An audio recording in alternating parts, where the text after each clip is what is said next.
We're coming down to crunch time, down to the wire, and it's just getting more and more clear each and every day from what I'm seeing. Hey guys, welcome back to the channel. Welcome back to another video. My name is Kevin, and you're watching Kevin 247. Smash that like button and subscribe, and do me a favor, please protect yourselves and be careful of potential threats that may possibly infiltrate the comment section, try to reach out to you, or even maybe randomly DM you on Instagram. I can assure you it is not me. I am not out here trying to request your money or trying to invest for you. Although in this video, I do want to talk to you guys about some financial changes and some wise planning and preparation for what is happening, what's coming. Additionally, thank you guys so much for your continued support. Welcome all new channel members and also all new subscribers. We're almost at 80,000 subscribers, so I really do appreciate that support. Thank you so much. And let's just go ahead and dive right into it. A buddy of mine, he lives here in Florida too, but on the other side of the state. And he was telling me about a situation that he experienced just the other day, where basically the economy is shifting, but it's not shifting in the same direction for everybody at the same time, in the same degree, basically. Now, obviously, there are folks out here who are anticipating and waiting on a variety of things to happen. These could include changes as a result of global conflict and war. You know, these challenges that we may face from nuclear attacks or whatever, the sleeper cells activated in this country, those who are entering in illegally through the southern border, the weakest entry point, the most vulnerable and unprotected, but also folks who are waiting on a housing market crash. Some folks are waiting on money to receive money.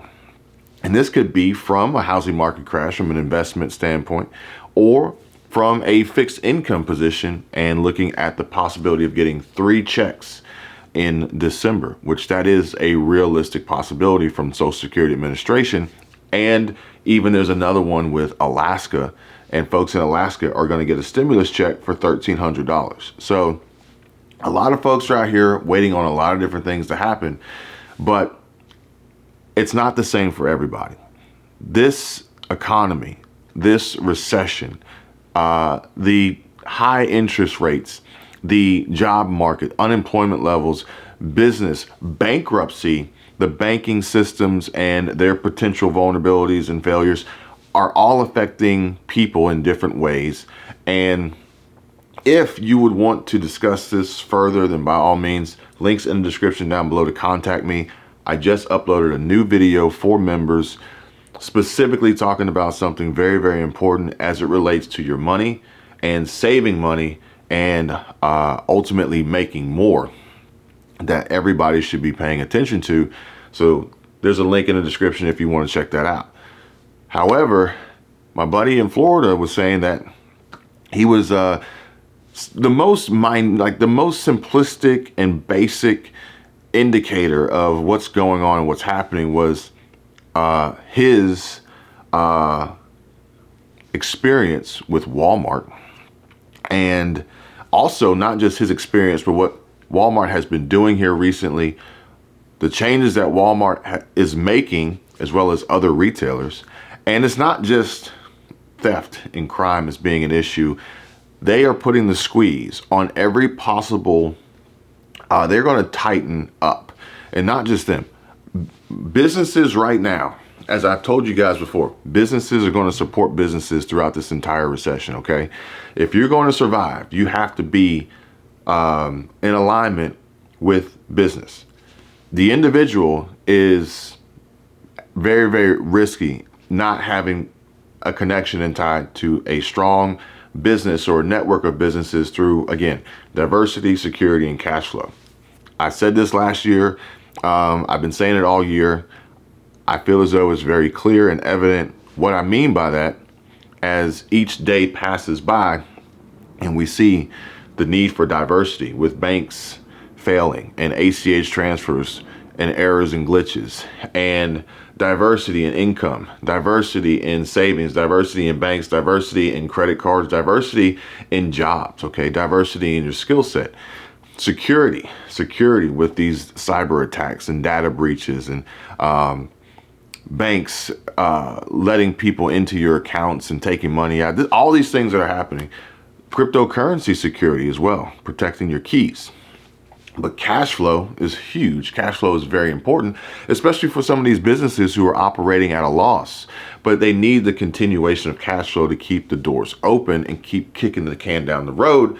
And these businesses, just like Walmart, just like Target, just like all these others, they're in tightening mode. They're in survival mode, okay? And basically what that means is if they're sinking, they gotta be tight. They gotta be frugal before bankruptcy.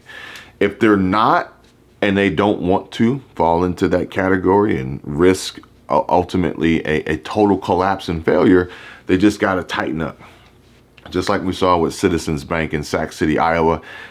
If it's too late, it's too late. It's over.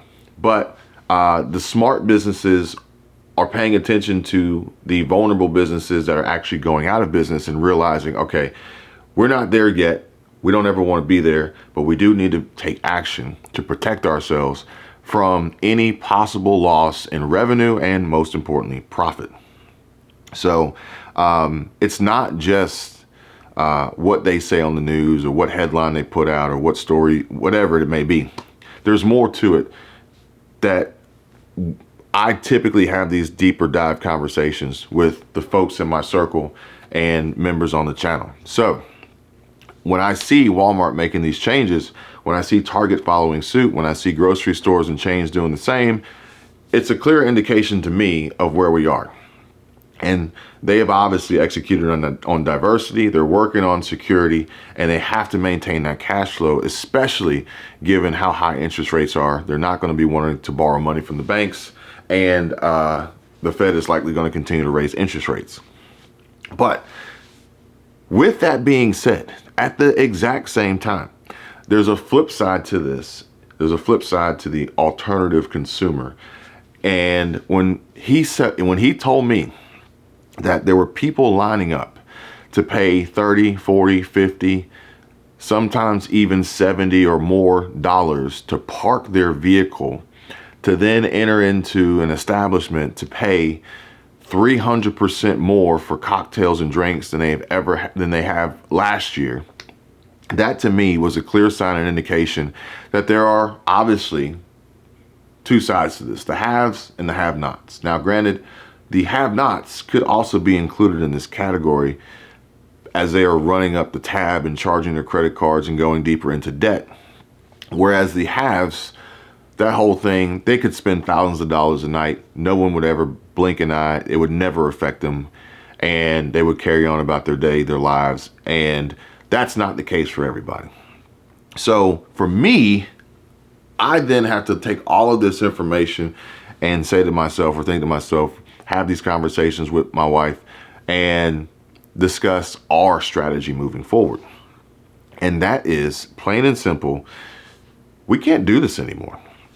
So basically, I'm kind of over it. And unfortunately, this is going to affect some people I know personally. Although I'm not a huge supporter of their lives, I don't supplement their income or anything like that.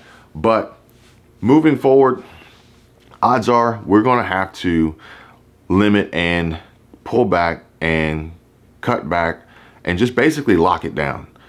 These crazy high costs and fees for ridiculous things and the whole tipping culture and tipping business strategy, all this stuff has gotten extremely out of hand.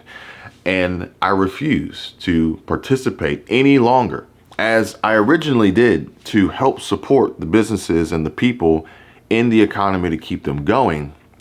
But I think that they are taking advantage of the situation. And then conversely, those who are benefiting from it may be extremely wasteful with what they receive based on what I'm seeing happening. That's the easiest way I can put it and describe it to you guys. And I don't agree with it. Now, coming out of the pandemic, I wanted to stimulate the economy. I wanted to help see this country get back to normal. But I don't like feeling like I've been taken advantage of, and therefore I'm going to pull back, me personally. So I don't know how many other folks out there are thinking or feeling or actively doing the same, but this is just further going to then put increased pressure and squeeze on businesses and other folks out there to tighten up, because we are the end of 2023, and this whole holiday shopping, Black Friday holiday season is going to be interesting. But the beginning of 2024, and as we move towards November of 2024, 2024 is going to be a beast, okay? And we're going to see a lot of crazy stuff, a lot of crazy things that I'm going to be talking about in great detail exclusively for the members on the channel. And most importantly, how the security aspect is going to come into play, because for 2022 and 2023, my biggest concern and fear was for the older senior population that was going to get taken advantage of and have money stolen from them through cryptocurrency and a variety of other investment platforms and strategies and vehicles. I feel as though I was pretty close and accurate on that. For 2024, they're coming for everybody, and they're getting very, very creative in how they're going to do it. And with ChatGPT and AI and other technological advancements out there, it's going to get tricky. And if you're not paying attention, this is going to hurt very, very badly. And odds are there's not going to be any recourse or any recovery available for you out there besides total loss, total collapse, total bankruptcy, potential homelessness and eviction, living in your car, living in a van or whatever it may be. And I don't want to see that happen. I can't control it or prevent it from happening, but I can do my part to share with you guys the information that I believe is going to be very helpful and beneficial to help you understand and identify what these threats look like, how these thieves may present themselves, and protect you and yourself and your family and your money from these potential challenges that we may face.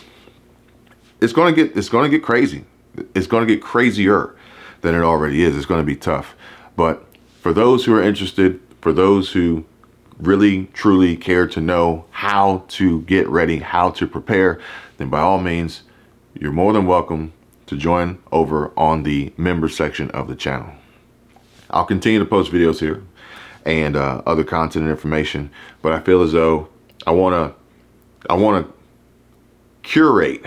There will be playlists and everything, so it's easy for you guys to find, but I want to curate all this content and information in one simple and easy place for the members to find and gain access to, as well as the members only exclusive live streams where we can go back in real time one-on-one and get some questions answered and start formulating some plans and solutions and strategies to make sure we're ready and make sure that we are best positioned and prepared to survive this next wave of financial and economic stress and anxiety and threats that are coming, which I've been talking about since I started this channel in February of last year, 2022, I believe.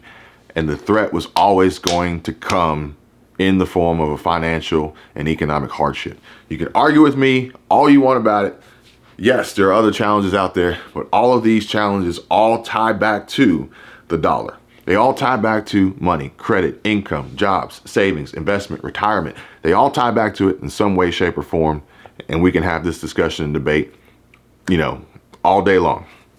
All I ask is that if you do, be kind, be respectful, and do so in the comments, and we can have these discussions and debates. But there's no need to be rude or nasty or hateful to anybody about it. We're literally just trying to have these opportunities to discuss, to improve, not to just argue and bicker. That's all I'm trying to say. Put it out there to you like that.